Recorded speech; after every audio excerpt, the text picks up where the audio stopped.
Hello welcome back to channel.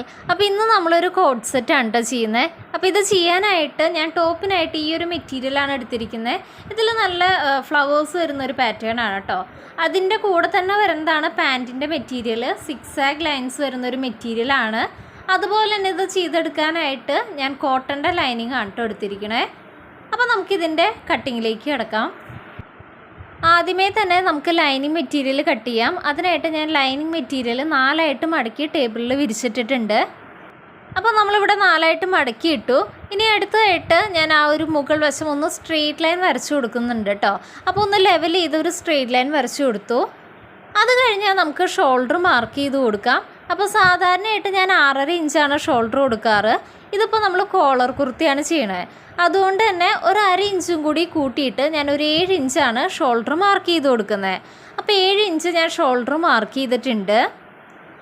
അതിനുശേഷം ഞാൻ താഴോട്ട് ആം ഹോളിൻ്റെ ഇറക്കം ആ ഒരു സെയിം 7 ഇഞ്ച് തന്നെയാണ് കേട്ടോ മാർക്ക് ചെയ്യുന്നത്. അങ്ങനെ 7 ഇഞ്ച് നമ്മൾ നേരെ അടിയിലേക്ക് ആം ഹോളിൻ്റെ ഇറക്കവും മാർക്ക് ചെയ്ത് കൊടുത്തിട്ടുണ്ട്. അത് കഴിഞ്ഞ് നമുക്ക് ആ 2 പോയിൻറ്റും ഒന്ന് സ്ട്രെയിറ്റ് ആയിട്ട് വരച്ചു കൊടുക്കാം. ഇനി ആം ഹോൾ എൻഡ് ചെയ്ത ആ ഒരു പോയിൻറ്റിൽ ചെസ്റ്റിൻ്റെ മെഷർമെൻറ്റ് മാർക്ക് ചെയ്ത് കൊടുക്കാം.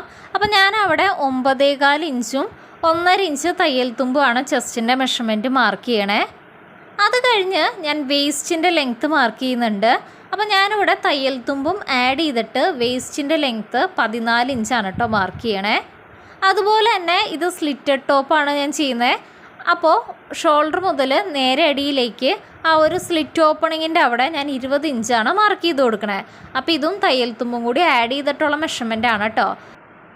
അടുത്തതായിട്ട് നമ്മുടെ വേസ്റ്റിൻ്റെ അവിടുത്തെ വണ്ണം 8.25 ഇഞ്ചും അവിടെ തയ്യൽ തുമ്പ് 1.5 ഇഞ്ചും മാർക്ക് ചെയ്ത് കൊടുക്കുന്നുണ്ട്. ഇനി ആ ഒരു സ്ലിറ്റ് ഓപ്പണിൻ്റെ അവിടുത്തെ വണ്ണം ഞാൻ 10 ഇഞ്ചാണ് മാർക്ക് ചെയ്യണേ. അവിടെ ഞാൻ 1 ഇഞ്ച് മാത്രമാണ് കേട്ടോ തയ്യൽ തുമ്പ് മാർക്ക് ചെയ്യുന്നുള്ളൂ. അങ്ങനെ ഭംഗിയായിട്ട് നമ്മളിത് മാർക്ക് ചെയ്ത് കഴിഞ്ഞിട്ടുണ്ട്. ഇനി നമുക്കതൊന്ന് കണക്ട് ചെയ്ത് വരച്ചു കൊടുക്കാം. ആ ഒരു ഷേപ്പിനങ്ങ് വരച്ചു കൊടുക്കാം കേട്ടോ. അടുത്തതായിട്ട് അടിഭാഗത്തെ വിസ്താരമാണ് മാർക്ക് ചെയ്ത് കൊടുക്കണേ. നമ്മൾ സ്ലിറ്റ് ഓപ്പണിൻ്റെ അവിടെ എത്രയാണോ മാർക്ക് ചെയ്തത് ആ സെയിം മെഷർമെൻറ്റ് തന്നെയാണ് കേട്ടോ അടിഭാഗത്തും മാർക്ക് ചെയ്ത് കൊടുക്കുന്നത്. അങ്ങനെ അടിഭാഗത്ത് 10 ഇഞ്ചും 1 ഇഞ്ച് തയ്യൽ തുമ്പും മാർക്ക് ചെയ്ത് കൊടുക്കുന്നുണ്ട്. അത് കഴിഞ്ഞ് നമുക്ക് ആ 2 പോയിൻറ്റും സ്ട്രെയിറ്റ് ആയിട്ട് അങ്ങ് വരച്ചു കൊടുക്കാം. അടുത്തതായിട്ട് ആം ഹോളിൻ്റെ കർവാണ് കേട്ടോ മാർക്ക് ചെയ്യണേ. അപ്പോൾ ഭംഗിയായിട്ട് ഞാനിവിടെ ആം ഹോൾ കർവും വരച്ചു കൊടുത്തിട്ടുണ്ട്. അപ്പോൾ ഇവിടെ ഓൾമോസ്റ്റ് നമ്മുടെ മാർക്കിങ്ങൊക്കെ കഴിഞ്ഞു. ഇനി ഇത് ഭംഗിയായിട്ട് അങ്ങ് കട്ട് ചെയ്തെടുക്കുക കേട്ടോ. ഇതുപോലെ തന്നെ നമ്മുടെ ചാനലിൽ സിമ്പിളായിട്ട് കോളർ കുർത്തി ചെയ്യണ ഡീറ്റെയിൽഡ് ആയിട്ടൊരു വീഡിയോ നമ്മുടെ ചാനലിൽ ഇട്ടിട്ടുണ്ട്. അപ്പോൾ കാണാത്തവർ കണ്ടു നോക്കുക. അതുപോലെ തന്നെ വി കോളർ നെക്കിൻ്റെയും ചെയ്തിട്ടുണ്ട് കേട്ടോ. അപ്പോൾ അതൊക്കെ ബിഗിനേഴ്സിന് എളുപ്പത്തിൽ ചെയ്യാൻ പറ്റുന്നൊരു മോഡലാണ്. ട്രൈ ചെയ്യൂ കേട്ടോ. അങ്ങനെ നമ്മൾ ലൈനിങ് മെറ്റീരിയൽ കട്ട് ചെയ്തെടുത്തിട്ടുണ്ട്. അപ്പോൾ നമുക്ക് ഫ്രണ്ടിലേക്കും ബാക്കിലേക്കും 2 പീസ് കിട്ടും കേട്ടോ. അതിൽ നമുക്ക് ബാക്ക് പോർഷൻ മാറ്റി വെച്ചിട്ട് ഫ്രണ്ടിലെ കൈക്കുഴി ഒന്ന് ചെറുതായിട്ടൊന്ന് കുഴിച്ച് കട്ട് ചെയ്ത് കൊടുക്കുക കേട്ടോ. അപ്പോൾ ഞാൻ ഇതുപോലെ ഫ്രണ്ടിലെ കൈക്കുഴി ചെറുതായിട്ട് കുഴിച്ച് മാർക്ക് ചെയ്തിട്ടുണ്ട്. ഇനി അത് നമുക്കങ്ങ് കട്ട് ചെയ്തെടുക്കാം കേട്ടോ. നമ്മുടെ ചാനലിൽ ഒരുപാട് വീഡിയോസ് ബിഗിനേഴ്സിന് വേണ്ടിയിട്ട് സ്റ്റെപ്പ് ബൈ സ്റ്റെപ്പായിട്ട് ചെയ്തിട്ടുണ്ട്. ആം ഹോൾ മാർക്ക് ചെയ്യുമ്പോൾ എന്തോരം കുഴിച്ച് കട്ട് ചെയ്യണം, എത്ര ആം ഹോൾ ഡീപ്പ് എടുക്കണം, എല്ലാം ഡീറ്റെയിൽ ആയിട്ട് നമ്മൾ ചെയ്തിട്ടുണ്ട് കേട്ടോ. അത് കാണാത്തവർ കണ്ടു നോക്കുക. അങ്ങനെ ഭംഗിയായിട്ട് നമ്മൾ ഇവിടെ കുഴിച്ച് കട്ട് ചെയ്തിട്ടുണ്ട്. അപ്പോൾ ഇത് ഫ്രണ്ടിൽ നിന്നൊന്ന് മാർക്ക് ചെയ്ത് തരാം കേട്ടോ, അല്ലെങ്കിൽ മാറിപ്പോവും. ഇനി അടുത്തതായിട്ട് നമുക്ക് ഈ ഒരു ലൈനിങ് മെറ്റീരിയൽ യൂസ് ചെയ്തിട്ട് മെയിൻ ഫാബ്രിക് കട്ട് ചെയ്തെടുക്കാം. അപ്പോൾ പ്രത്യേകം ശ്രദ്ധിക്കുക, ഫ്രണ്ട് പോർഷൻ വെച്ചിട്ട് ഒരിക്കലും മെയിൻ മെറ്റീരിയൽ കട്ട് ചെയ്യരുത് കേട്ടോ. കാരണം നമ്മൾ ഫ്രണ്ട് പോർഷനിൽ ആം ഹോൾ കുഴിച്ച് കട്ട് ചെയ്തിട്ടുണ്ട്. അപ്പോൾ പ്രത്യേകം ശ്രദ്ധിക്കുക, ബാക്ക് പോർഷൻ്റെ ലൈനിങ് എടുത്ത് നമ്മുടെ മെയിൻ ഫാബ്രിക്കിൻ്റെ മുകളിലും വെച്ചിട്ട് നമുക്ക് ജസ്റ്റ് ഒന്ന് ഔട്ട്ലൈൻ ഇട്ട് കൊടുക്കാം കേട്ടോ. അതിനുശേഷം നമുക്കത് ഭംഗിയായിട്ട് അങ്ങ് കട്ട് ചെയ്തെടുക്കാം. അപ്പോൾ ഞാൻ കട്ട് ചെയ്തതിന് ശേഷം കാണിക്കാം കേട്ടോ.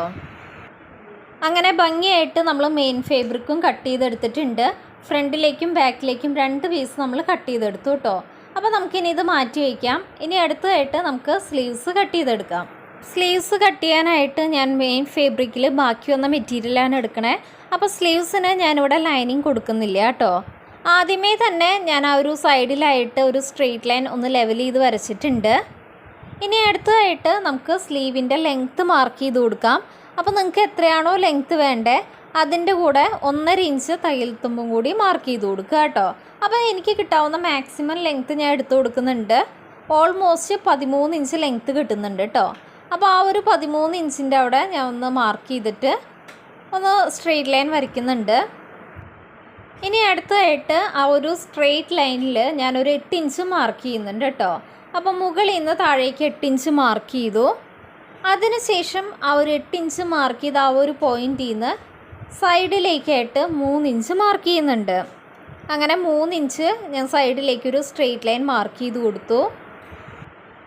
ഇനി അടുത്തായിട്ട് ആ ഒരു സ്ലീവിൻ്റെ ഷേപ്പ് വരയ്ക്കാനായിട്ട് നമുക്ക് ആ ഒരു മുകളിലത്തെ പോയിന്റിൽ നിന്ന് ഇപ്പോൾ വരച്ച 3 ഇഞ്ചിൻ്റെ ആ പോയിന്റില്ലേ, അവിടേക്ക് ഇതുപോലെ അത് രണ്ടും കണക്ട് ചെയ്ത് ഒരു സ്ട്രെയിറ്റ് ലൈൻ വരച്ചു കൊടുക്കാം. അതിനുശേഷം ടേപ്പ് എടുത്തിട്ട് ഇപ്പോൾ വരച്ച ലൈൻ ഉണ്ടല്ലോ, അതിൻ്റെ മിഡിൽ പോയിൻ്റ് കണ്ടിട്ട് നമുക്കൊന്ന് മാർക്ക് ചെയ്ത് കൊടുക്കാം. അപ്പോൾ ഞാൻ ജസ്റ്റ് ആ ടേപ്പ് ഇതുപോലെ ഒന്ന് ഹാഫായിട്ട് മടക്കിയിട്ട് അതിൻ്റെ മിഡിൽ കണ്ടുപിടിച്ചു. അപ്പോൾ ഇത് ഇവിടെയാണ് അതിൻ്റെ മിഡിൽ പോയിൻ്റ് വരുന്നത്. ഇനി നമുക്ക് കറക്റ്റായിട്ട് സ്ലീവിൻ്റെ ഷേപ്പ് മാർക്ക് ചെയ്യാം കേട്ടോ. ആ ഒരു മിഡിൽ പോയിൻറ്റിൻ്റെ മുകൾ ഭാഗത്തേക്ക് പുറത്തേക്കാണ് ഞാൻ കർവ് വരച്ചു കൊടുക്കുന്നത്. അപ്പോൾ സ്ലീവൊക്കെ ഡീറ്റെയിൽ ആയിട്ട് വീഡിയോ ചെയ്തിട്ടുണ്ട് കേട്ടോ. ഇനി അടുത്തതായിട്ട് ആ ഒരു പോയിൻറ്റിൻ്റെ അടിയിലേക്ക് ഉള്ളിലേക്കായിട്ടാണ് കർവ് വരച്ചു കൊടുക്കുന്നത്. അപ്പോൾ നമുക്ക് ഭംഗിയായിട്ട് ആ ഒരു സ്ലീവിൻ്റെ ഷേപ്പ് കിട്ടും കേട്ടോ. അപ്പോൾ ഇതിൽ ഞാൻ പറയുമ്പോൾ നിങ്ങൾക്ക് ക്ലിയർ ആവുന്നില്ലെങ്കിൽ നമ്മൾ ഡീറ്റെയിൽഡ് ആയിട്ട് വീഡിയോ ചെയ്തിട്ടുണ്ട്, അതൊന്ന് കണ്ടു നോക്കണം കേട്ടോ. അങ്ങനെ ആ ഒരു സ്ലീവിൻ്റെ കർവ് ഭംഗിയായിട്ട് കൊടുത്തിട്ടുണ്ട്. ഇനി നമുക്ക് നേരെ അടിയിലേക്ക് തയ്യൽ തുമ്പ് 1.5 ഇഞ്ച് മാർക്ക് ചെയ്യാം. ബോഡി പാർട്ടിൽ 1.5 ഇഞ്ച് തന്നെയാണ് തയ്യൽ തുമ്പ് കൊടുത്തത്. ആ സെയിം 1.5 ഇഞ്ച് ഇവിടെയും മാർക്ക് ചെയ്ത് കൊടുത്തിട്ടുണ്ട്. അടുത്തതായിട്ട് ആ ഒരു സ്ലീവിൻ്റെ മുകളിൽ ഞാനൊരു 4.5 ഇഞ്ച് മാർക്ക് ചെയ്യുന്നുണ്ട്. ആ 4.5 ഇഞ്ച് മാർക്ക് ചെയ്ത് അവിടുത്തെ വണ്ണവും ഞാൻ ജസ്റ്റ് ഒന്ന് മാർക്ക് ചെയ്ത് കൊടുക്കുന്നുണ്ട് കേട്ടോ. അപ്പോൾ ആ 4.5 ഇഞ്ച് മാർക്ക് ചെയ്ത പോയിൻറ്റിൻ്റെ അടിയിലേക്ക് ഞാൻ അവിടുത്തെ വണ്ണം 6.5 ഇഞ്ച് മാർക്ക് ചെയ്യുന്നുണ്ട്. അവിടെയും സെയിം 1.5 ഇഞ്ച് തന്നെ തയ്യൽ തുമ്പ് മാർക്ക് ചെയ്ത് കൊടുക്കുകയാണ് കേട്ടോ. ഇനി അടുത്തതായിട്ട് സ്ലീവിൻ്റെ ആ തുമ്പത്തെ വണ്ണം മാർക്ക് ചെയ്ത് കൊടുക്കാം. ഞാനവിടെ 5.25 ഇഞ്ചാണ് കേട്ടോ മാർക്ക് ചെയ്യുന്നത്. അപ്പോൾ ആ ഒരു ഏറ്റവും അറ്റത്ത് ടേപ്പ് വെച്ചിട്ട് 5.25 ഇഞ്ച് മാർക്ക് ചെയ്യുന്നുണ്ട്. അവിടെയും സെയിം തയ്യൽ തുമ്പ് 1.5 ഇഞ്ച് തന്നെയാണ് മാർക്ക് ചെയ്ത് കൊടുക്കണേ. അപ്പോൾ 1.5 ഇഞ്ച് അവിടെയും തയ്യൽ തുമ്പ് മാർക്ക് ചെയ്തു. ഇനി അടുത്തതായിട്ട് നമുക്ക് ഈ ഒരു പോയിന്റുകളെല്ലാം കണക്ട് ചെയ്ത് ആ ഒരു സ്ലീവിൻ്റെ ഷേപ്പ് അങ്ങ് വരച്ചു കൊടുക്കാം കേട്ടോ. അങ്ങനെ കറക്റ്റായിട്ട് ഞാൻ ആ ഒരു ഷേപ്പ് മാർക്ക് ചെയ്ത് കൊടുത്തിട്ടുണ്ട്. ഇനി നമുക്ക് ഈ വരച്ചേക്കടെ തന്നെ നീറ്റായിട്ട് കട്ട് ചെയ്തെടുക്കാം. ആ ഒരു കർവൊക്കെ ഭംഗിയായിട്ട് തന്നെ കട്ട് ചെയ്തെടുക്കണം കേട്ടോ. ഇപ്പോൾ ട്രെൻഡിങ് ആയിട്ട് ഓടുന്ന നൈറ്റി ഫ്രോക്കിൻ്റെ കട്ടിങ്ങും സ്റ്റിച്ചിങ്ങും ഡീറ്റെയിൽഡ് ആയിട്ട് പല വെറൈറ്റി മോഡൽസിൻ്റെ നമ്മുടെ ചാനലിൽ ചെയ്തിട്ടിട്ടുണ്ട്. അപ്പോൾ നിങ്ങൾ ബിഗിനേഴ്സ് ആണെങ്കിൽ നിങ്ങൾക്ക് എന്തായാലും വീട്ടിൽ ചെയ്തെടുക്കാൻ പറ്റുന്നതാണ് കേട്ടോ. അപ്പോൾ കാണാത്തവരുണ്ടെങ്കിൽ കണ്ടു നോക്കുക. അങ്ങനെ ഭംഗിയായിട്ട് നമ്മൾ സ്ലീവും കട്ട് ചെയ്തെടുത്തിട്ടുണ്ട്. അപ്പോൾ സ്ലീവിൻ്റെ സെൻറ്റർ അറിയാനായിട്ട് ഞാൻ ആ ഒരു മിഡിൽ പോർഷൻ കണ്ടിട്ട് ചെറിയൊരു കട്ടിട്ട് കൊടുക്കുന്നുണ്ട്. ഇനി അടുത്തതായിട്ട് നമുക്ക് സ്ലീവ്സും ഒന്ന് ചെറുതായിട്ട് കുഴിച്ച് കട്ട് ചെയ്യാം. അപ്പോൾ അതിനായിട്ട് 2 സ്ലീവിൻ്റെയും നല്ല വശങ്ങൾ തമ്മിൽ ചേർത്ത് വയ്ക്കുന്നുണ്ട്. ഇനി നമുക്ക് ആ ഒരു ഫ്രണ്ട് പോർഷൻ ചെറുതായിട്ടൊന്ന് കുഴിച്ച് കട്ട് ചെയ്ത് കൊടുക്കാം കേട്ടോ. അങ്ങനെ ഭംഗിയായിട്ട് കുഴിച്ച് കട്ട് ചെയ്ത് കൊടുത്തിട്ടുണ്ട്. അപ്പോൾ അതേ നമുക്ക് ആ ഒരു കട്ട് ചെയ്ത് നമുക്ക് കളയാം. ഇനി നമുക്കിത് മാറിപ്പോവാണ്ടിരിക്കാനായിട്ട് ചെറുതായിട്ടൊരു നോച്ചിട്ട് കൊടുക്കാം കേട്ടോ. നിങ്ങളിതുപോലെ കട്ടിട്ട് കൊടുത്തില്ലെങ്കിൽ ചിലപ്പോൾ നമ്മൾ അറ്റാച്ച് ചെയ്യുന്ന ടൈമിൽ മാറിപ്പോവും. അങ്ങനെ അതേ ഭംഗിയായിട്ട് നമ്മളെല്ലാം കട്ട് ചെയ്ത് കഴിഞ്ഞിട്ടുണ്ട്. സ്ലീവ്സും ബോഡി പാർട്ടും ലൈനിങ്ങും എല്ലാം കട്ട് ചെയ്തു. അപ്പോൾ ഇതിൻ്റെ ഡീറ്റെയിൽഡ് ആയിട്ടുള്ള സ്റ്റിച്ചിങ് നമ്മൾ അടുത്ത വീഡിയോ ആയിട്ട് ചെയ്യാം കേട്ടോ. ഇനി നമുക്ക് നെക്ക് കട്ട് ചെയ്യാനുണ്ട്. നെക്ക് കോളറാണ് ചെയ്യണേ. എല്ലാം അടുത്ത വീഡിയോയിൽ കാണിക്കാം.